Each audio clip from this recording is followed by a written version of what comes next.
Hi అండి, లోహి లీలా TV ఛానల్కి స్వాగతం సుస్వాగతం. ఏం లేదండి, క్యాబేజ్ పచ్చడి చేద్దామని చెప్పి షార్ట్ వీడియో తీస్తున్నాను.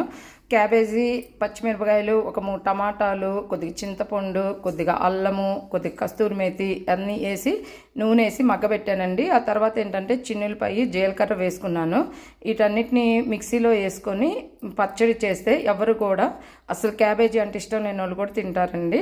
నేను మిక్సీలో వేసి మళ్ళీ మీకు చూపిస్తాను. దాన్ని తాలింపు పెట్టుకోవాలి, అంతేనండి. క్యాబేజీ మగ్గబెట్టేటప్పుడే కొద్దిగా పసుపు వేయాలండి. చూడండి, అన్నిటినీ మిక్సీలో వేసి విప్ కొట్టాలంటే ఇట్లా వెనక్కి తిప్పాలి. ఎందుకంటే ముక్కలు ముక్కలుగా అట్లా బరగ్గా ఉంటే బాగుంటుంది పచ్చడి ఎప్పుడైనా సరే. అది కూడా తాలింపు ఆల్రెడీ వేసేసుకున్నాను. ఏం చేశానంటే దాంట్లో చిన్నులపాయి, కొత్తిమీర, కరివేపాకు, కొద్దిగా ఇంగు, పోపు గింజలు మొత్తం వేసాను కదండి. పోపు గింజలు మొత్తం వేసేసి ఇంగు వేసేసాను కదా. ఈ మొత్తం వేసేసి ఇట్లా కలిపేసుకొని చేసుకుంటే సరిపోతుందండి. ఇది ఎవ్వరు కూడా క్యాబేజ్ పచ్చడి అంటే నమ్మరండి, తిన్నోళ్ళు కూడా తింటారు. అంత టేస్ట్ ఉంటుంది, వాసన